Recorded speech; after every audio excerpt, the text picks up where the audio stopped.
On the morning of June 7th, 1863, something happened on a small bend of the Mississippi River that nobody expected.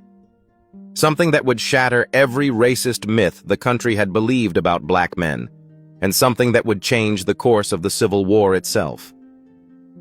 This is the story of Milliken's Bend, a battle so small it barely registers in most Civil War histories, but it's one of the most consequential moments in American military history. Let's set the scene. It's spring 1863. Major General Ulysses S. Grant has laid siege to Vicksburg, Mississippi, one of the most strategically important cities in the Confederacy. The Union general has established supply bases on the Louisiana side of the Mississippi River to keep his army fed and armed. One of these outposts is Milliken's Bend, a small community about 15 miles northwest of Vicksburg on the Mississippi's west bank, according to historical records from the American Battlefield Trust.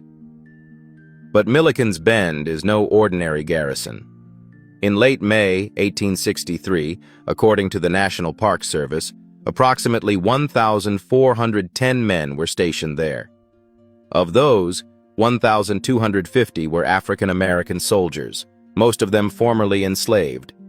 They made up what was called the African Brigade, composed of the 9th, 11th, and 13th Louisiana Infantry regiments and the 1st Mississippi Infantry Regiment.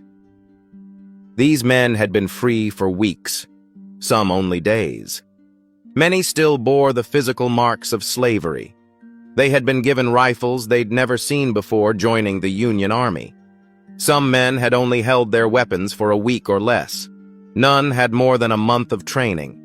They were farmer soldiers, plantation workers turned warriors.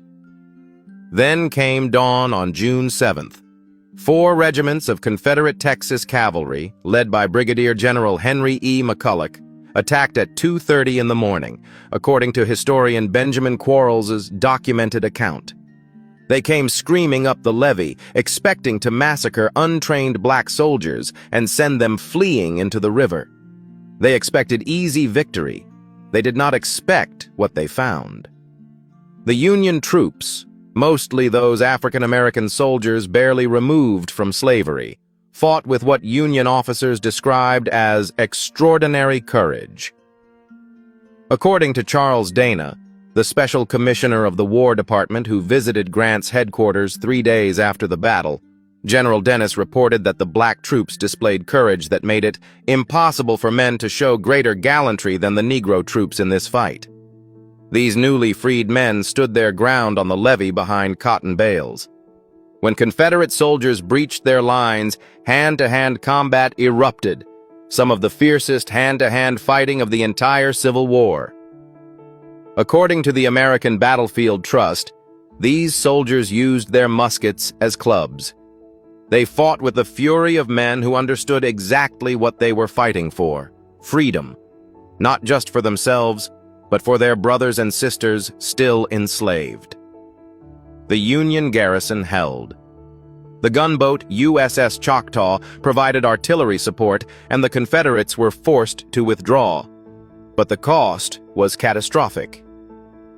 According to historical records, the Union lost 492 men, 119 killed, 241 wounded, and 132 missing, many of them captured and returned to slavery. The 9th Louisiana Infantry lost 68% of its fighting strength. Their 66 killed in action was the highest number of any Union regiment, black or white, in a single day during the entire Vicksburg campaign. That's more than the famous 1st Minnesota Infantry suffered at Gettysburg. The Confederates lost only 185 men. These were raw recruits, barely trained, armed for mere weeks, fighting against experienced Texas cavalry. And they held. Now here's where this becomes consequential. News of the battle spread through the North like lightning. According to the National Park Service, rumors that Confederate forces had executed captured Union prisoners, both black and white, circulated immediately after the battle. These rumors were so persistent that they contributed to the complete breakdown of prisoner exchanges between North and South for the remainder of the war. A single battle, fought by formerly enslaved soldiers, changed the rules of engagement for the entire conflict, but more importantly, it changed perceptions. In his letter to President Abraham Lincoln in December 1863, Secretary of War Edwin M. Stanton wrote, "Many persons believed or pretended to believe that freed slaves would not make good soldiers. They would lack courage and could not be subjected to military discipline. Facts have shown how groundless were these apprehensions. The slave has proved his manhood and his capacity as an infantry soldier." The Vicksburg campaign succeeded. Vicksburg fell to Grant. And when Union commanders saw what these men could do, what formerly enslaved soldiers could accomplish in combat, everything changed. According to historical records, after Milliken's Bend, the Union Army aggressively recruited black soldiers into newly formed regiments.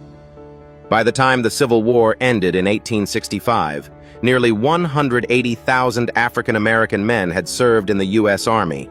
Close to 10,000 died in combat. Another 30,000 died from illness and infection. These numbers exist because of Milliken's Bend.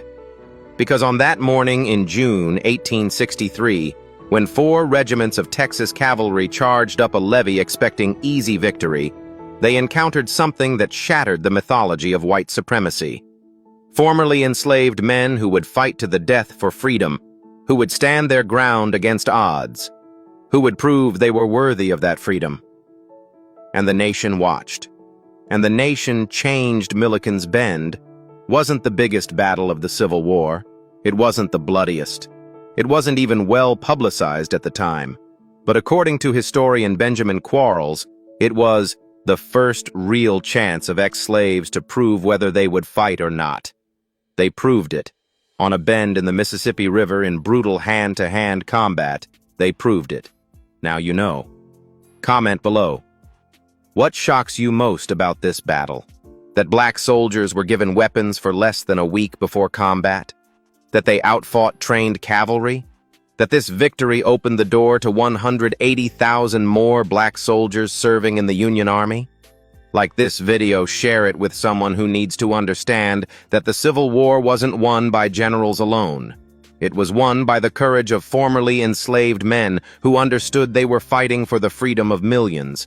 That changes how we understand everything. Subscribe to Ika Mafuna History TV. These stories matter. These men matter. And they deserve to be remembered.